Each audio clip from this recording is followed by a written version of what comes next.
Okay, I'm getting this ready. Hello. Oh. Hello. Let me see. Is this right?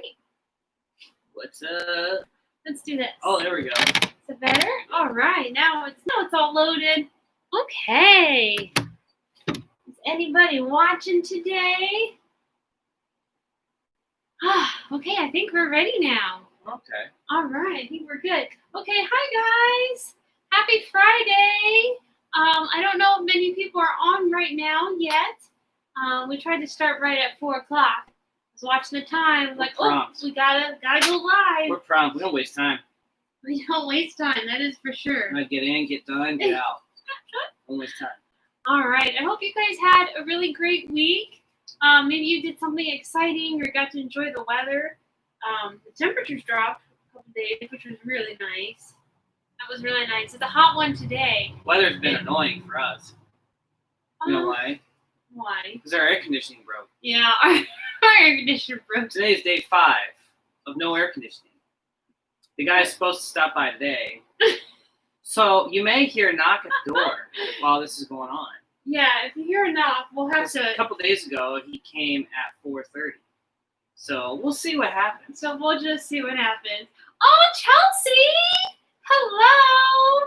That's exciting. It is exciting. Thank you for saying hello. I love it when people do that. Yeah, guys, if you're watching, please say hi so we can say hello to you. But yeah, so what else were we gonna say? I don't know. Hopefully you guys won't get bad storms later. We're supposed to, so. Oh yeah. Hopefully you guys don't have like outdoor plans severe today. Thunderstorms later this evening. Yeah. I think. We went out on a walk and saw the dark clouds rolling in. It's actually starting to get even darker out there. It is. Chance of hail. I think slight chance of tornadoes. Yeah, so for where we are. Because our windows. And high winds again. We had a high wind storm like 3 weeks ago. Yeah. And it took down a whole bunch of trees and the power lines and stuff. It was crazy. It was crazy. But yeah, if you guys hear rumbling, it's probably not thunder. Oh no, we have our windows open. Because we don't have air conditioning. So we have motorcyclists that drive by. Yeah. And sometimes it's really loud. So if you guys hear the rumble, that's what's going on. There's some restaurants by us, and these restaurants are bars and grills kind of restaurants, and one of them's like, I don't want to say it's a biker bar, but all the bikers go there. Mm-hmm. So there's, especially on the weekends, there'll be like 6 or 7 of them that'll pull up at once. It's really loud. Or one time we were out on a walk, and there's like 8 that just drove by. It was really loud. But anyway, I think we should get started.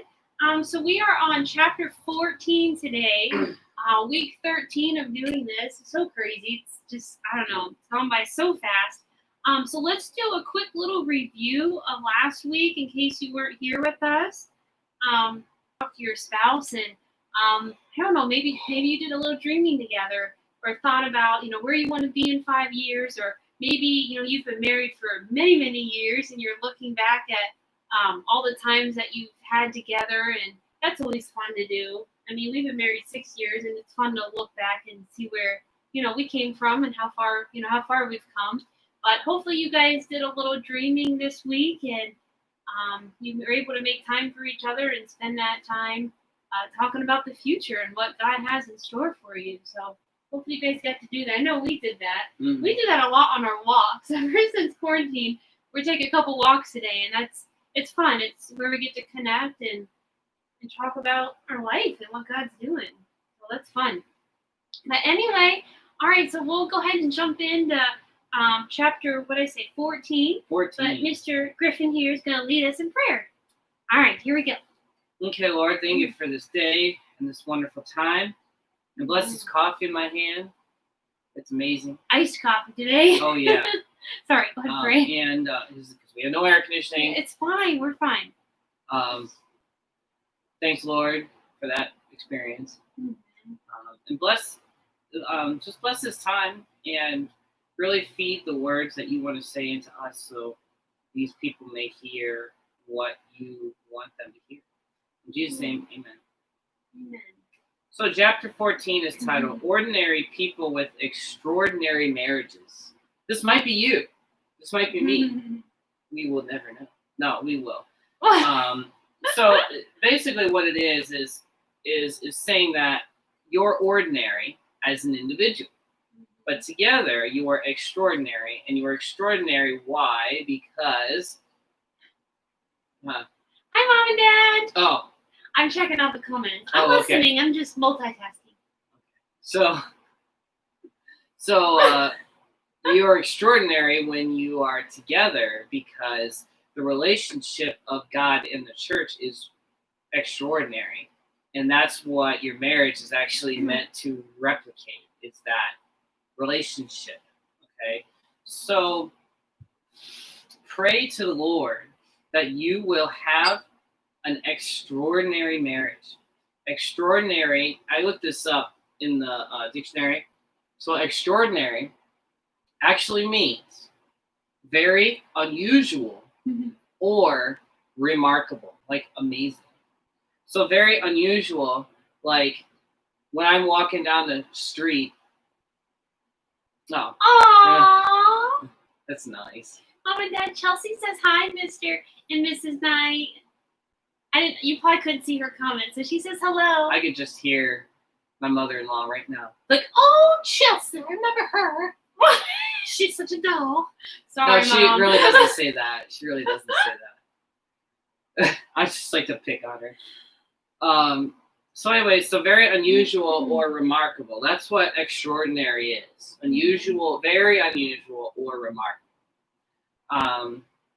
Kind of like when people see Alicia. Honey, no, stop. I appreciate that, but let's keep moving.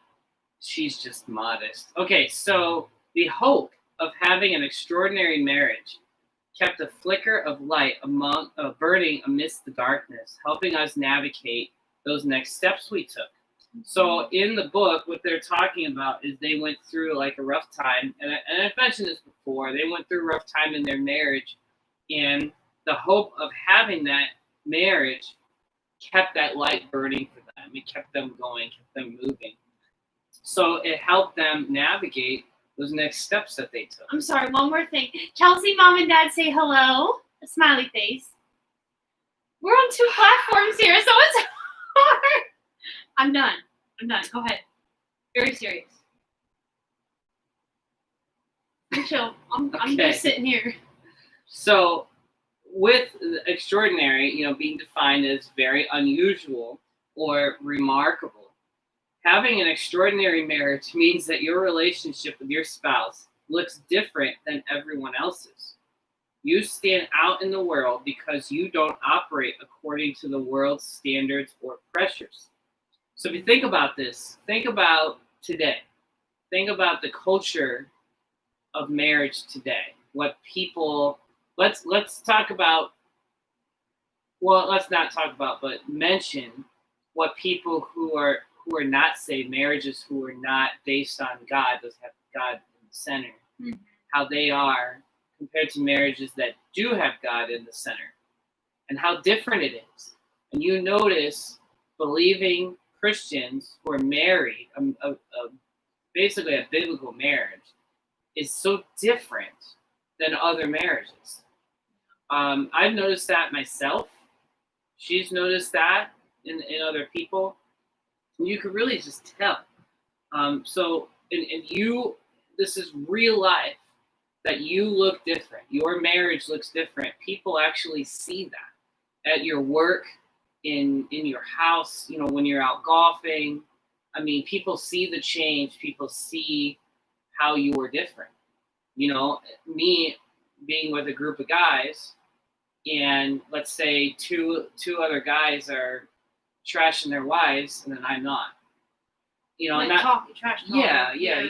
So you know what I mean? It's that difference, but the thing is that they notice that.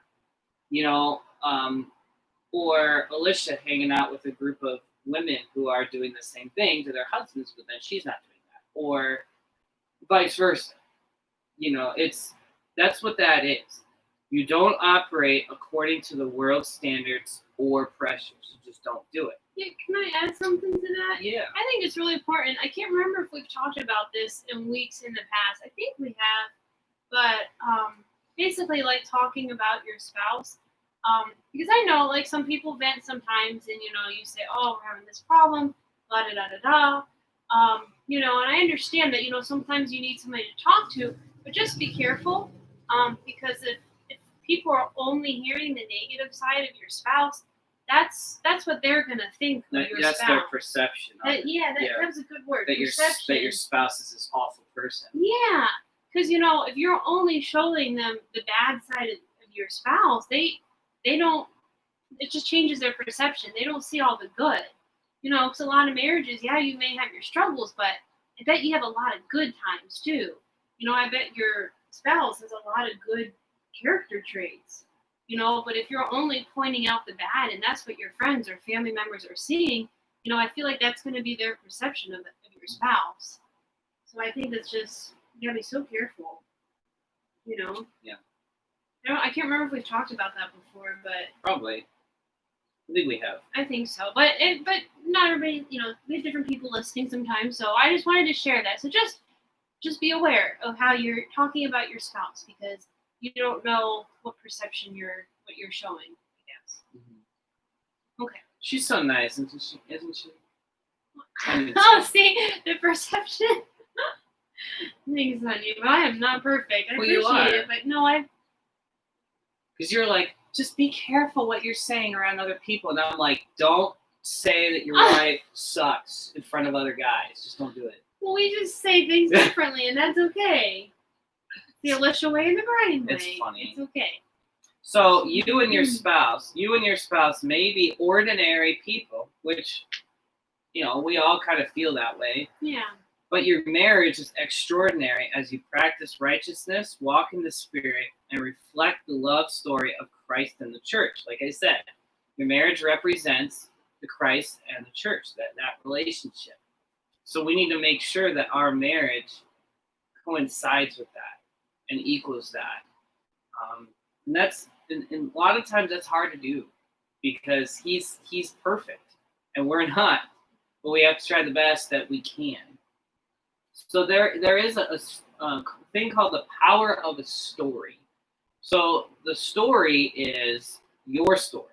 Mm-hmm. Think of, how you got together. If you had any struggles, throw that in there. How you overcame that struggle, and where God has you now, and what God has done with your marriage. That's important. That gives people hope too. Yeah, it does. Because from the outside, people might look like they have this perfect marriage and everything's always great, but I think it's also valuable to maybe share some of your struggles. It's like, oh, okay, they're human, they've struggled, but God brought them through it. Yeah.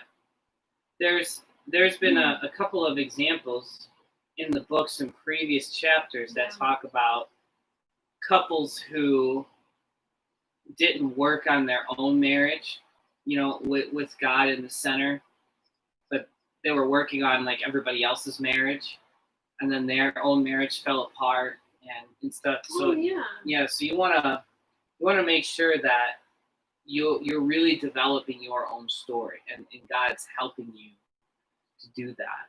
So anyways, I already said this. So the love story of Christ in the church, power of a story.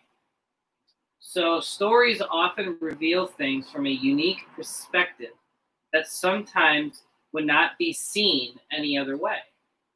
So I do this with the kids that I teach sometimes, where I'll talk about, you have to be careful what you say. I do this like the first or second day of school or something like that, because I've had some experiences, and people got in big trouble just because they blurted out something and it was real dumb, and then you know what I mean? It's stuff that you really shouldn't be saying, and even though it was a joke. Mm-hmm. So I'm like, okay, I take one of the kids out in the hall and I tell them something and say, okay, and then we go through this thing, and they bring somebody else out in the hallway, and then they send them back to their seats, and then somebody else up, and they each tell their part of the story, and then by the end, I'm like, okay, so what was it? Like, you had French toast on top of eggs and something else, and like, no, that wasn't it at all. Like, I took my wife out to breakfast, and we got French toast and eggs.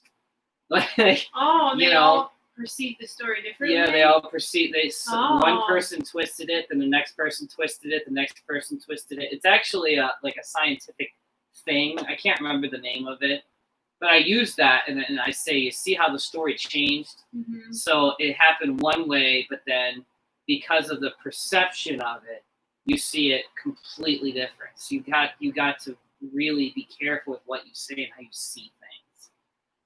You know, and we talk about the perceptions of like the class and us towards each other, and Yeah. and then that leads me into the whole growth mindset thing. But anyways, that's all teaching. Whatever. Teacher mode. So the power of the story and unique perspective. I had a story I was going to share with you, and I don't remember what it was. Did you share it with me? No, Oh, I don't remember what was it was. something that happened It was to us? it was something like that I got upset over. Like I got upset at somebody. I think it was like when I was delivering pizzas or something when I was a teenager. I don't remember now. But basically I got upset with somebody and I shouldn't have been upset because I saw it from my perception. And I was upset with this woman or guy or whatever. And then we'll turn around to their perception and they were struggling with A, B, or C or something. You know what I mean? So you really got to be careful with how you see things. So God uses stories of his word to show who he is. These are all stories. The Bible is full of stories. Mhm. And, you know, it says it too with Moses. When Moses went down, God said, like, I am going to plague Egypt and show them my glory. Even though, like, it was like killing people, killing the livestock, making people sick. He's like, it's all for my glory. He was not showing off, but he was showing everybody the power that he had.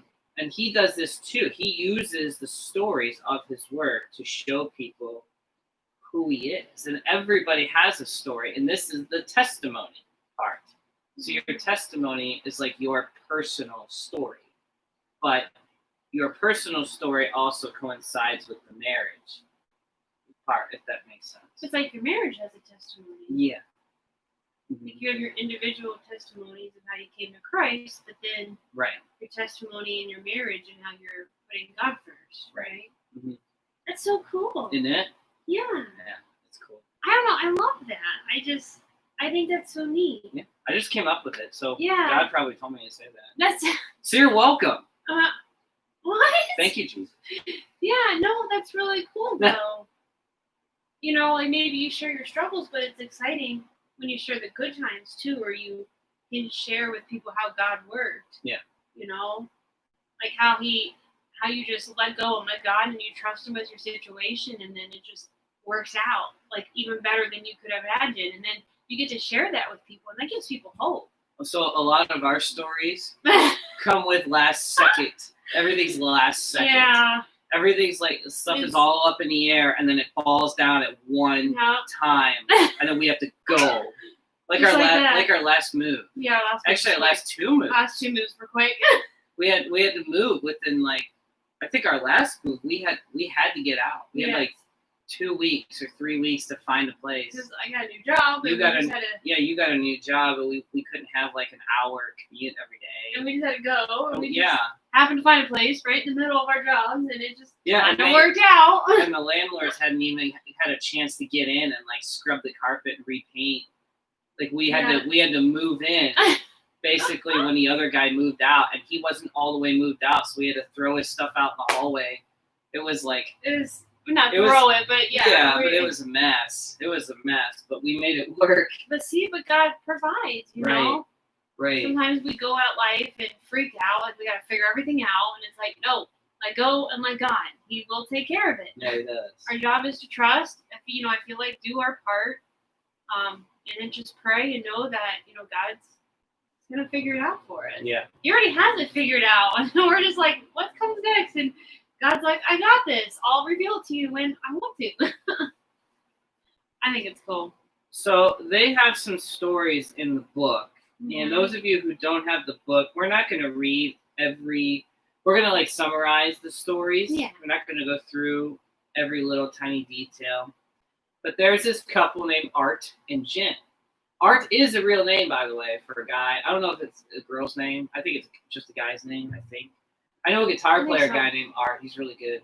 That's cool. Yeah, I played a couple of gigs with him. So, but Art and Jen have a very full house. When they were married, Jen became the stepmother of Art's son from a previous marriage. They had 2 children together, a girl and a boy. But then, after, they struggled with infertility and the loss of a baby. So they have 3 kids total. So they have 2 sons and a daughter. So a neighbor invited them to church. God opened their eyes to the sin that separated them from the Lord. Eyes were open. They believed Jesus died on the cross. They were saved.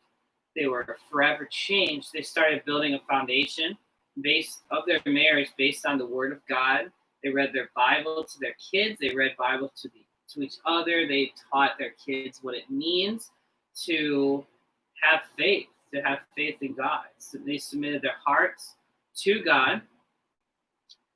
It actually changed how they perceived each other, the whole perception thing. It changed how they see each other. It changed how they talked to each other, they acted, how they responded to each other, how they responded to their circumstances. And this is something that you can see in, again, faith marriages, versus unfaith marriages. Yeah, and not to say marriages that don't have faith, like faith in God, don't work out, but it's different. Like you see it from the outside. It's different, and I saw it like before we got married, before I even met Alicia, and I'm just like, I want that. I want that, the way that is. So, anyways, Art and Jen chased after God's will for their marriage and family. They decided, or they grew a desire to adopt. So over the period of 5 years, they adopted 6 special needs kids from China. So that's 6 plus 3, which is 9. Teacher here. 9. 9 children. kids now. So each one of their child adoption stories is how God brought them into their home, provided the funds to do so. They're really incredible testimonies. They battle with fears, insecurities, doubts, weaknesses, but they attest to the power of the Holy Spirit, correcting them, fortifying them, directing them along the way. We asked Art and Jen how the Lord has revealed himself to them, and their response was holy ground. We have experienced it in orphanages in China, surrounded by rows of silent babies. We have experienced it in hospital waiting rooms with big questions. We once tore up divorce papers with a couple in their living room as we watched a husband give his life to Jesus. Holy ground. We would never imagine in a million years to be living where we are living, working where we're working. Absolutely never imagine adopting or having this many children. He provides. We have learned that where he calls, he provides. So they have this excellent tool belt now. They have these experiences. They have testimonies. All their kids have testimonies now. I mean, the list just goes on and on. And I love what Jen says at the end here. She says, "Oh, we're not fancy people. We just love the Lord." They would tell you they are just ordinary people, convinced that God loves them deeply and that he loves you too. Right. It's crazy. That's so cool. Yeah. So that's one story. There's 4 stories in here, so that's number 1. Mm-hmm. And some of them actually have businesses. We're going to talk about those businesses. Yeah. So number 2, a couple named Ben and Catherine. Ben and Catherine said yes to an opportunity sent by God. They ran into a new neighbor named Chris, spent time with each other. They offered their new neighbor some bread they picked up at the bakery. They invited him over for breakfast and home projects. They kind of he kind of became their helper, host them and his parents for home cooked meals. They're actually really good friends now. So Ben, Catherine, and Chris, they're all really good friends. They encourage one another. They encourage each other to remain obedient to the Word of God.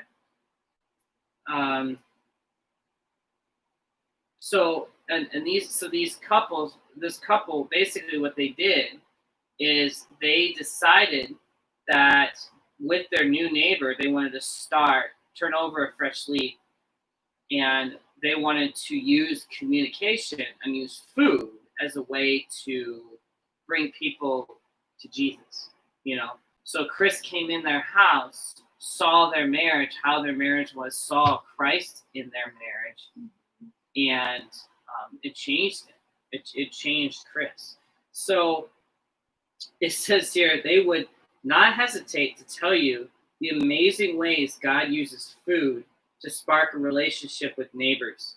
They walk their children around the block offering cookies to neighbors for no reason other than they happened to be baking that day. I do remember that, being a kid, and going over to the neighbor's house and giving cookies to the neighbors because my mom told me so. Aww. Or like when I was in 6th grade, actually, I think it started in 3rd grade, my mom would give me a big plate of cookies and say, go give these to your teachers. Aww. And I'd walk around with this big plate of cookies. And that you were cute. Here, you want a cookie? I was good looking. I don't know what happened. Oh, honey. Jeez. I remember we did that when we first started dating. We made cupcakes. Well, we did. Remember that? We took them to the music building and we gave everybody cupcakes. We gave them. Well, we gave a lot of them to the janitor. Yeah, he the was so third nice. shift janitor. We were there late practicing, and Yeah. he was really nice. Yeah. But anyways, so they invited neighbors to share opinions about backyard projects. They asked older neighbors for advice, calling on them to glean for their wisdom. That's so neat. Yeah, so it's cool. They share the gift of the gospel through the example of how they live, through the gift of communication, and through the power of communication and food. Preferably pizza. But get this, they have recognized a need for connection in our world. They have committed to being present in people's lives, saying it's underestimated in our hurried culture, but people stopping, sitting, sharing over a meal is healthy and powerful. Sometimes it's not even a meal. Sometimes it's just a cup of coffee. And I've been, this is something that's actually been heavy on my heart with like making friends and meeting people, and we have to be the ones to reach out. And I've said that before. Don't wait for people to reach out to you because it probably won't happen. And if it happens, maybe it'll be one person. You got to do the reaching. You have to do it. And I want to do that too. I want to be able to reach out and spend time with people. Time is the most precious thing that you have. So when you give somebody your time, like we give each other our time, that's it. That's what it is. I think it makes people feel good too when you're reaching out to them. It's like, oh, they want to spend time with me. They want to give up their Friday night and spend time with me. Right. Like it just, I don't know. Yeah. I think it makes people, feel valued and wanted, and I don't know. Or you could try this. You're outside barbecuing, grilling, and you're making hamburgers for you and your wife. Throw on a couple extra patties, couple extra hot dogs, and I like the hot dogs that plump when you cook them because they're nice fat dogs. Anyways, I'm like sorry, hot we haven't dogs. had those in a long time, honey. I know. I don't even know hot which dogs. kind you're talking They're about. full of fat and they're amazing. Are they? Yeah. We haven't But anyways, made hot dogs in a long time. throw on a few more of them and wait for like somebody to walk by and be like, smells good over there. You'd be like, come on over. I got one for you. Oh, really? Yeah, I got an extra patty here. Come on. I got ketchup. I got mustard. I got onions. I like the southern accent. Yeah. You sound like Grandpa. I sound like Grandpa. Oh, yeah. So when asked them, what, like the wisdom and stuff, it says Jesus told us that it doesn't take much. Faith the size of a mustard seed to move mountains. And sometimes all it takes is a simple knock on the door with some cookies or an open invitation for a conversation. And there you go. Trust is built and a relationship can begin to develop. So there you go. There's another story. Yeah. All right, third story. Here's the third story. This one is really cool story. Yeah, it is. So there's a couple. Imagine that. Mm-hmm. Katie and Sean. Katie and Sean, they were high school sweethearts. They married each other. Aw. Aw. I know a couple people like that. Yeah. Yeah. It's neat. And Katie had an eating disorder. She struggled with self-image. And this is very common for people to struggle with self-image. So she created this eating disorder. That turned into... Well, she didn't create it. Well, yeah, she didn't create it. It just... Oh, yeah. I think I know what you meant, but I didn't want them to think she created an eating disorder. No. She developed an She developed... Well, many times she struggled with many different forms of eating disorders. Yes, she did. She put constant stress on her body. Her body was fatigued. It was anxious. She actually went into like a workout routine, which is not bad. But the thing is it was like obsessive, if that makes sense. Like the dieting and eating together, it was like controlling her life. So it's basically, in here, it actually says that she became a slave to it. She became a slave to the need to control what she ate and how much she exercised. You know, staying on a plan is one thing, you know, but to obsess over it. To obsess over it is something completely different. So God helped her. She actually called God to help her win this battle. So God really helped her, was faithful to her, and showed her how to live a healthier, more balanced life. Sean encouraged her on the way. She gave it over to God. So instead of obsessing over all of this stuff and exercising, dieting stuff, she just gave it to God. You know, there's something that I'm going through right now. It's not bad, but I literally just gave it to God. And we've talked about this many times. I am so tired of waiting. I don't want to wait anymore, but I have to because God is teaching me patience. My dad always says that too. Patience is a virtue. God is just teaching you patience. Like, I don't want patience. It's true, as though. a kid, you know. Sometimes I feel like we have to re-give things to God. Because we like give it to God, and the next day we're like, oh, what am I going to do? And it's like, okay, here, God. Here's just, it's all you got. Re-gift it. You have to rewrap it in a pretty bow. And then.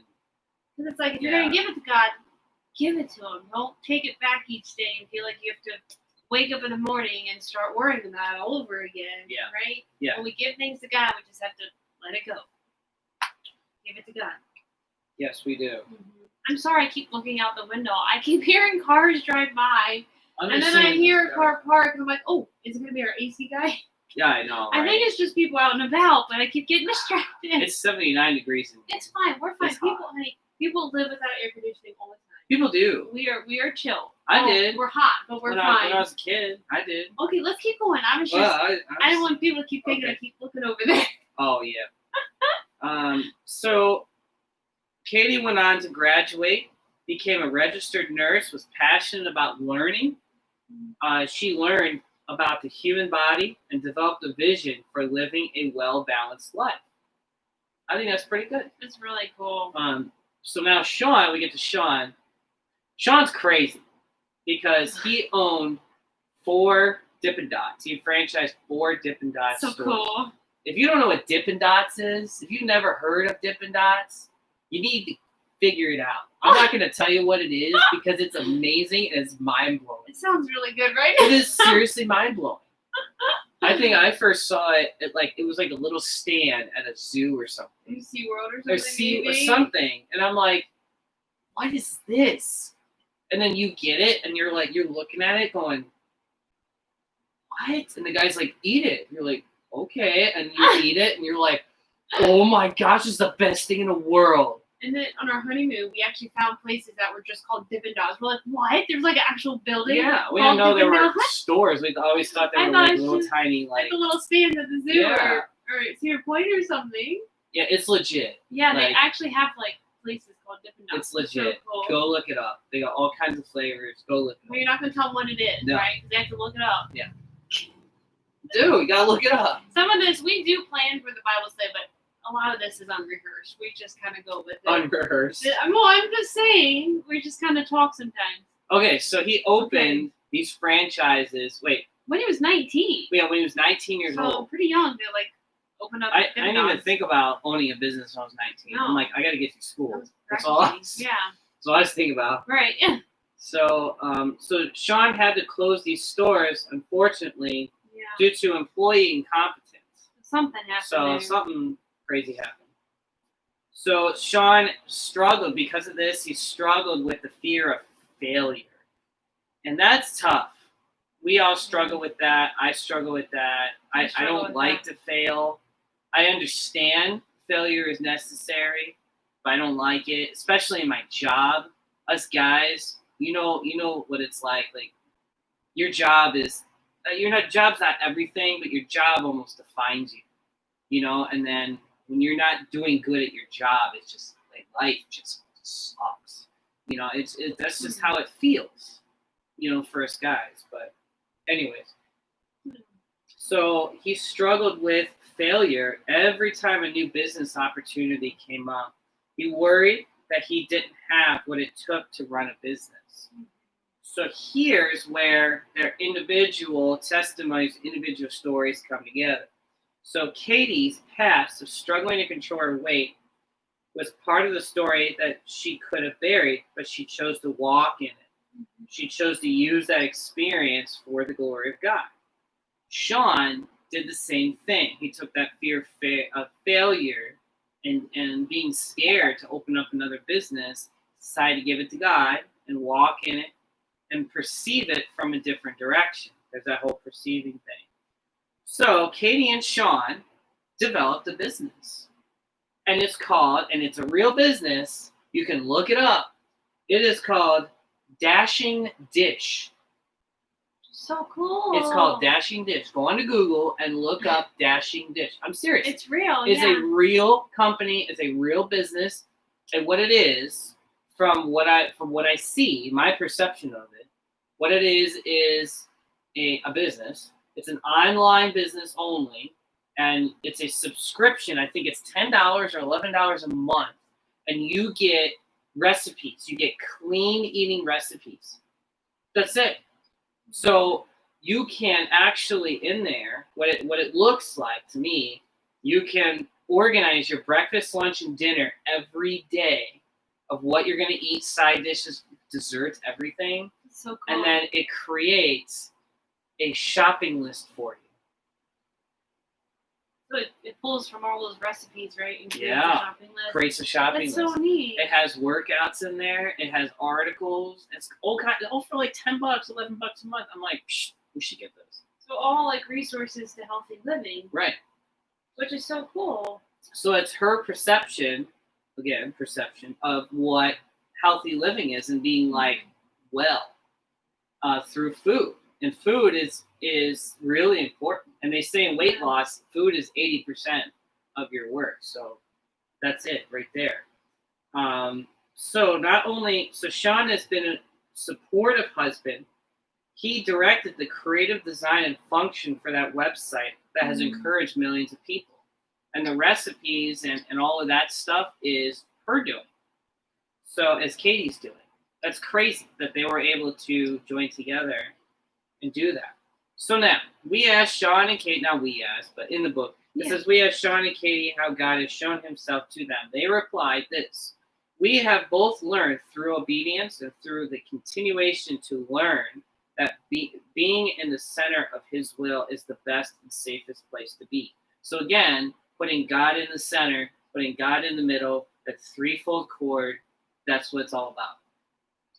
And that's so neat because, Katie really struggled with eating disorders, and I know that could be horrible, but instead of letting it define her or for her to be stuck on it or for her to just put it in the past and never think about it again, she used everything she learned through that, the good and the bad, and used it to help other people. Because that's a very real thing. A lot of people struggle with that. And it's just so cool how, she went through that horrible time, and it's really sad she had to experience that. But she didn't let it get the best of her. She said, God brought me through this. How can I help other people get through it? And then, they took Sean's business experience and they put the two together, and they created this ministry that they could do as a couple. It's like, how cool is that? Mm-hmm. And I'm sure it was so hard for him, his businesses failed, and like I can't imagine what that would feel like. That would be awful. It'd be like, you don't want to risk another business and then lose all this money, and he's probably thinking of his wife. He's like, what if I let her down? But they just trusted God, and it's just neat. God just worked through them, and here they have this business, and they're impacting so many people. So I love that story. I think that's really, really cool. I think so too. Yeah. So that was story 3. Mm-hmm. So now here is story 4. So story 4, you have another couple. How about that? Nathan and Cecilia. Yeah. They created another business that we're going to tell you about. Mm-hmm. Cecilia had experience as a choreographer, a dancer, and a dance instructor. In college, when we were in college together, that's where we met, was in college. And we shared the same building as the dance studio. So we got to meet, some dancers and stuff, and they just kind of would hang around. There's one area where the music students and the dancing students can kind of congregate. We weren't really, I don't want to say we were part of that, but we weren't in that area very much because we were always doing something. Occasionally, I would go up there and sit with like some of the other guys up there, and then they would come over, and then we would talk about just the majors, like our majors. No, seriously. No, okay. That was like a thing. So where were we? So, anyways. Okay. So what about the dancing? So the dancing. So. Where were you going with that, love? With that dancing, God planted a vision in Cecilia's heart to produce a dance show. This show would create proceeds that would go to support a family whose child was battling cancer. Now, Sean, or I just saw it, or not Sean, that's Nathan. The previous one. Nathan had years of experience starting and running businesses, including nonprofits. So that worked out. They created a business. The business is called The Movement Project. If you Google The Movement Project, you will find it, and it's actually in Cleveland, Ohio. Crazy. That is really cool. Yeah, it's That's crazy. Neat. It is an actual dance studio. They do lessons. They have all kinds of stuff. But it says in here that once a year they have like this show, and all the proceeds goes towards families with kids with cancer. Mm-hmm. So that is crazy. They hosted their first dance show. They didn't foresee God had much bigger plans with it. So what was going to be a one-time event, God actually turned it into a nonprofit. And now they host an annual dance show that raises money for families. So they recognized the way God was moving and inviting them as a team to work together to do something great for the community. Cecilia knew and understood what it would take to produce a great show, but turning it into a nonprofit required the experience her husband had already accumulated. So their unity, their willingness to say yes to God, has created an incredible event where others can use their gifts of dance administration to support the needs of their community. Contribution of time, energy, and hard work continues to impact their community year after year. Okay? So when we asked Nathan and Cecilia how they pursue this marriage together, they shared, we made a commitment that we can't let the Movement Project steal the joy in our marriage and in our home. So I think this is really cool. For us, that means paying close attention on how we are feeling while planning, preparing, and growing the organization. If at any point we are feeling robbed of this joy, we remind each other of what we're doing, why we're doing it. And if we need to take a break and stop, we do. So they're not letting their job, they're not letting their nonprofit take over their life, basically. And lots of us are like that. Our jobs kind of take over the life, and especially as teachers, sometimes we bring things home. Sometimes we have to spend all weekend doing stuff, but there comes a time where you have to just say no and put it away and spend time with your family, spend time with your kids. We're watching a TV show right now that's really fun, and it's called Madam Secretary. It's on Netflix. Yeah. It's an awesome show. We really like it. Yeah. But I see the same things in them, and I actually noticed it like right away as soon as we started watching. Every time the phone rings, they're there. They pick it up, and they both work for the government, the U.S. government. So they pick it up, and they're like, "Yeah, I'll be right there." And sometimes the Madam Secretary, she gets woken up at 2 a.m, like, Syria just bombed Afghanistan. Oh my gosh, I'll be right there. And she's got to go. She just has to go. Now, I understand that's a huge event. Right. Job's a little different. But... Right. But, I mean, it's literally every time their phone rings, they pick it up and they have to go to work. They actually go so far as to cancel plans on their kids because something came up from work and they have to go. They're and I know some of you out there, and I had to learn this myself, like to please your bosses and stuff. And my dad actually taught me this, that no is an answer. You can say no. You can. Can you? Yeah. Huh. You can. Learning that. Yeah. You can say no. Or you could take my route and say, well, I promised my wife that I would do this with her, and I really don't want to cancel that. Can I do this project you're offering me a week later or something like that? He's just making up examples. Yeah, I'm just making up examples. Yeah. So there are ways around it and things like that, but it probably depends on what job you have and how demanding it is. Yeah. But basically, your family is there, but they're important. Yeah. It's easy to say, oh well, we'll just hang out with them later or next weekend or something. It's like, you don't want to miss out on moments with your life, the people in your life, because work is always more important. Right. I mean, we also know people on the other end of that who are incredibly busy, and end up, I don't want to give names of who the person was, but he would lose a lot of sleep because he wanted to make his family a priority. And then after the kids went to bed, he'd stay up hours into the night working on work, and he made that sacrifice of sleep, which I don't know how he did that, but you remember hearing about that story? Mm-hmm. But he wanted to be at his son's baseball game. He wanted to do something for his daughter. So he's just like, okay, well, I'm going to spend time with my family, and then I'll get the work done.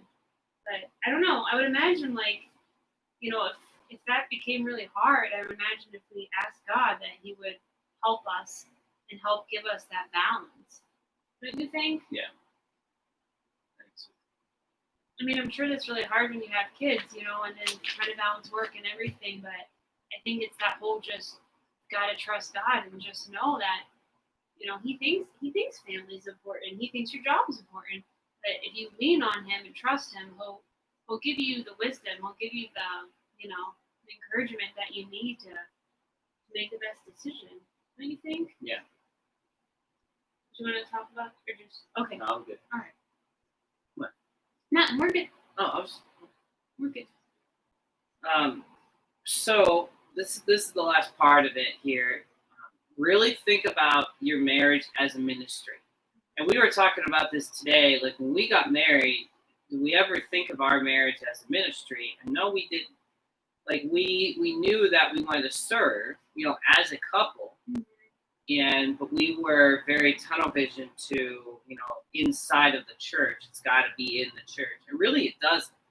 Your marriage is a ministry. Everywhere you go, people see your marriage. People see how you interact with each other, all that stuff.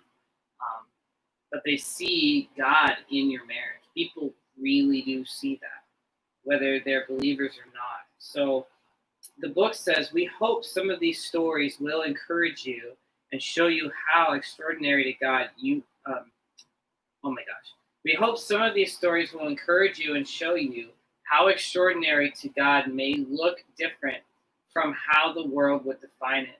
Understanding what extraordinary is and desiring God to move mightily in your marriage will help you and your spouse spot how he may want to use you now and in the future. No matter where you are in your journey, know that you could trust God to guide you and never stop praying for his extraordinary will to be done. So your marriage is a ministry. And think about where like that battlefield is. Where is your ministry? If as a couple you spend a lot of time at home, like we do with the pandemic, then your house is your ministry. So your relationship, yes, is your ministry. Your relationship to your kids is part of your ministry. Your relationship with the rest of your family, friends, and it goes on from there. Yeah. You know, that's your whole ministry as a couple. So it's cool. It's cool to think of it like that. Yeah, it really is. Yeah. So. I'm just thinking. Okay. Now we have. She's so cute. I was just thinking. So now we have questions. Can I read the questions? Sure. I've been so quiet today. Sorry, it's been so weird. Have you been? I don't know. Maybe I've been talking. You've been talking. Oh, okay. I want to talk some more. Oh. Okay. Number 1. Do you see your marriage as a ministry? Kind of like what you were just saying. If not, how might having that perspective change your marriage? If so, how has God ministered to others through your marriage? So if anybody wants to comment, you can. If not, that's okay too. We're gonna try and give you time to type. So first question, it's like a 3-part question. It's like what I tell the kids. It's 3 parts. There's three questions to answer. Do you see your marriage as a ministry? Yes or no? Boom. If not, how might that perception change the marriage?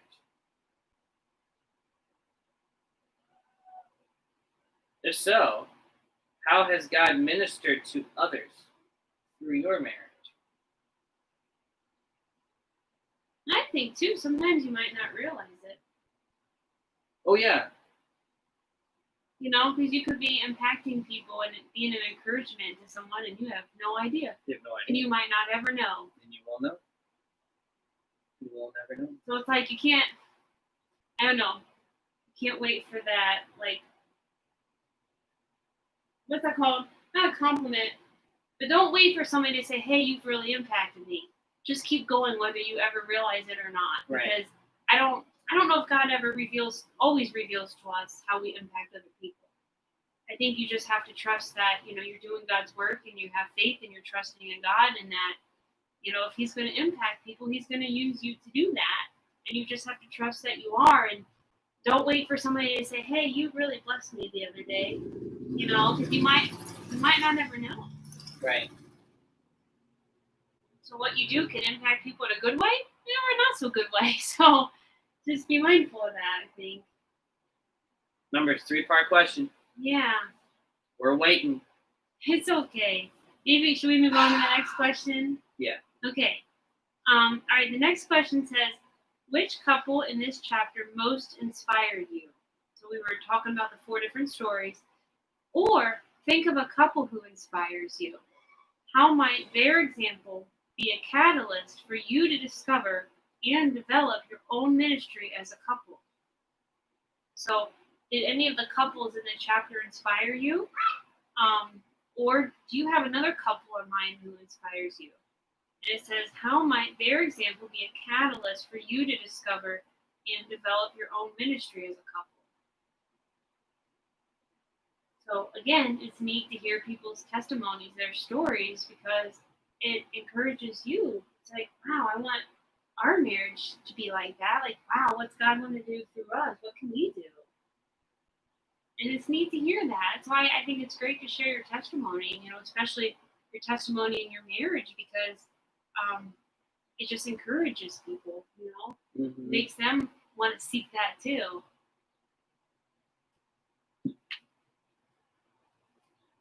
Aww. That's so neat. Yes. Hi, Teresa. Hi, Teresa. It's been a long time since I've seen Teresa. Aw, thanks Yeah. for joining us. I enjoy That's all your nice. singing. I too. love your singing so much. Yes, it's been Yeah. it's been fun to listen on Facebook. And you For guys' sure. family and stuff, the musicalness of the family, it's been It is awesome. amazing. Yeah, it's been cool to see. Yeah. So Aw, thanks for chiming in. yeah. So, yeah. Oh, by the way, Teresa, if you're still on here, I've been playing chordal keyboard on the worship team. Well, not really because Not of the recently, pandemic, but but you were. before the pandemic, I got on the team. It was playing chordal worship, just sitting in the back singing backup vocals and playing just Nice. chords like pad sounds and adding embellishments and stuff. It's kind of funny. It's really cool. Yeah. Anyways, Yeah, so I guess it's just really something to think about this week, right? yeah. I'm trying to think of like a couple that inspires me. I always was really inspired by the relationship of my mom's parents. Oh, Grandpa. Yeah, my grandma and grandpa. Aw.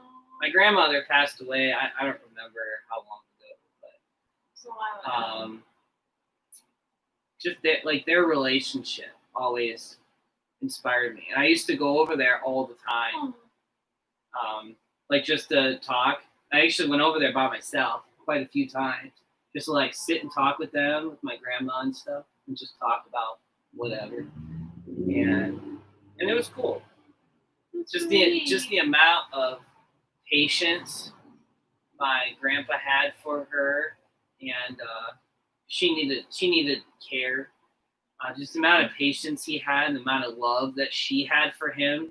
And there were stories that my grandpa said, like, I don't know why she didn't divorce me. I don't know why she didn't leave me, but she didn't. She forgave me and kept going. It always really inspired me. That's So, neat, honey. Yeah. Did you see what Mom wrote on there? No, I can't see. It's really small. She said, you and Brian inspire us. We love how you are sharing with us. Oh, thanks. Thank you. Oh, you guys inspire me too. I know. They're so cool. I know.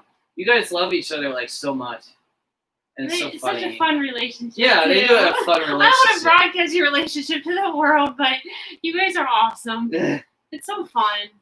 I don't know. I think it's encouraging. We love it when we hear people celebrating like 40-year anniversary or 50-year anniversary, and it's just neat. Marriage is such a neat thing. I think God designed it to be that way. It's such a unique relationship, and it needs to be treasured. It's so important. It's one of our most important relationships, right? Mm-hmm. So, I mean, if you're not married yet, or if you're wanting to get married someday, just keep all of this in mind. Think about it, pray about it. What do you want your future marriage to look like? How can God use you? And pray for your future spouse. I remember from like youth group growing up, we talked about that. It said, pray for your future spouse. What do you think your spouse is going to be like? Pray for them now. And men, it was so weird. Like I wasn't even thinking about marriage. But it's like, I don't know. It's cool. You can pray about the person that you want to be with, and I think if you have that in your mind, you want someone who's a Christian or whatever you want, just think it leads you making decisions, like who to date and whatnot. Yeah. I don't know. Yeah, so even if you're not married right now, or if you're dating somebody, or wherever situation you're in, I still feel like this has value, and you can think about it for the future. Maybe something to talk about with your, I don't know, fiance or whoever. I don't know, it's cool. Mm-hmm. Yeah, it is. So yeah, I guess that's our challenge. I kind of love ending with a challenge. It's just like a challenge feels like I want to do something. It's just like I want to do something this week. I want to talk to my spouse. I want to figure out like what is God doing. So I guess that's our challenge. I just created that. Is that okay? So that's our challenge this week. How can God use your marriage as a ministry? What's He doing? You have purpose. You have value. No matter where you are in your life. If you're at home, I'm going on a rant. I know, I appreciate. No, I like I when do you're this. like, what's He doing? What was he You doing? say that about me all the time. I You're get like, what's he excited. doing? What's he doing? Because funny. God's always doing something. He's It's in funny. action all the time, you know? Mhm. Like, we're not called to just sit here. Like, we gotta be doers. Yeah. Because He's working. So that's my challenge to you. Talk to your spouse. Talk about, pray together. Pray to God. Like, what do you want to do through our ministry? What is our ministry as a couple? So no matter where you are, no matter how young or how old you are, God has a calling for your life. I firmly believe that. You believe that? I'm putting you on the spot. I'm sorry. The caffeine's kicking. I'm not tired this week. I tell her all the time that she talks like a preacher's wife. She ain't marry no preacher. No way. I am passionate. I love Jesus, and I just want other people to. Doesn't she remind you of a preacher's wife? But I'm not. I know, but That's okay though. It out doesn't of all the matter. preacher's wives that I know, you fit this description. Thanks, honey. So go into ministry, and then no, I'm just No. kidding. God, whatever God's will is. Oh, Chelsea. Oh, okay. We got another comment. Okay. Oh.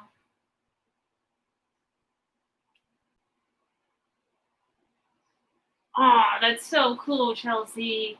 That's neat. Did you read it? I got Yeah. it closer up here too. Yeah, I think that's neat. Oh, that's neat. Thanks for sharing that, Chelsea. That's awesome. Yeah, that's neat.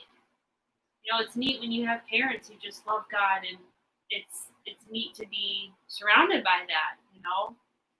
I know not everybody came from that, but if your parents now, you can be that example to your children. Like, wow, what better place for them to learn what a Christian marriage looks like? They can just learn it in their home. That's so cool. Yeah. Yeah. Oh, thanks for sharing, Chelsea. That's so nice. Anybody else wants to share? We can stay on here a few more minutes. I love the interaction. I know we've gone over an hour a little bit. Here, I thought we wouldn't have a lot to talk about this week, but yeah, never done one. I know. That's so neat. Okay. Well, cool. I need That's some good. water. I'm getting hot. I don't know why I put on a long sleeve. I asked him that. She's like, "Aren't you gonna be hot?" I'm like, "Nah." Oh my God, he is. The wife knows. The preacher's It's wife 79 in here. Maybe we don't. knows. Maybe we should wear long sleeves. It doesn't matter. All right. Well, I don't think I have anything else. Did you want to say anything else? I hope it's encouraging to you guys. I hope you've gotten something out of this. I don't know. We always do. We always do. Every week. Yeah, always it's do. neat. We've loved studying this together. We find new stuff to talk about too. Even during the week, we just start talking about stuff. So. Yeah, it's neat. We went into this because we felt like God wanted us to do this, and I was so excited. I'm like, wow, we can impact people, and here we are being impacted by it. I guess when you are trying to teach something, you learn too, right? We learn as teachers. So. Okay, so I'll do our normal closeout in just a moment after Mr. Griffin prays, right? Yeah. Unless you want me to pray. You can pray. No, I'll do it. It's routine for you to pray. I'll do it. Okay. It's tradition. It's tradition. I could just hear your mom going. Ow. Ow. All right. So Lord, thank you for the day, and thank you for the time that we have and in your word and in this book, and the knowledge that we are receiving from you through this book, through our conversations with people. And Lord, I pray that you, if our marriages seem to be bleak and ordinary, that you change them to be extraordinary. Do something in our marriages, move in our marriages that sparks huge interest, and all of a sudden we are in marriage on fire after you. So thank you for this day, and bless us through the week. In Jesus' name, amen. Amen. Yes. All right, Now guys. there's a big truck outside our window. Yeah. I'm so sorry. That is really loud. We have to have the window open and the fan on. It I'm gets sorry. so hot. It was so loud. Oh my It's goodness. 79 in here. Honey, we'll be okay. Well, we will be okay. We are fine. I'm just saying. People truly live without air conditioning. Yeah. Like, this is like their norm. So we cannot complain. Says the girl who wasn't used to roll down windows. Well, I always had AC. So anyways, okay, we're gonna close. I have my prayer journals right there. I didn't bring it over here, but it's sitting right there on the couch. If you guys need anything, please reach out. I want to pray for you guys. Please don't hesitate. Text me, call me, message me, something. Email me. Message through Okay. Facebook or whatever. Yeah. YouTube, whatever, guys. We are here for you, and thank you so much for joining us. We love this. I hope you guys enjoy this as much as we do, because we have a blast with this, and I'm excited to see what God's going to do, and I hope you will trust Him and lean on Him this week, and see what ministry what God's calling you and your spouse to through your marriage. All right, guys. Well, you have an amazing weekend. Please stay safe if you're getting these storms. Maybe it'll just blow over and not be bad. I don't know. I can actually smell it. Yeah. Like, you know how a storm comes in, you can smell it before it actually starts raining? Mm-hmm. We smell it. So, okay. So be safe and have an amazing weekend. And we'll talk to you guys on Friday. Yeah. All right. Katrina. Oh, Katrina. Great job. Love you. Tell Chelsea I said hi too. Oh, hi, Katrina. Hey, Chelsea. My sister Katrina says hi. Just telling you. Okay. All right, guys. We're going to sign off. So have a great day. Enjoy your weekend. Enjoy your weekend. Bye. Bye.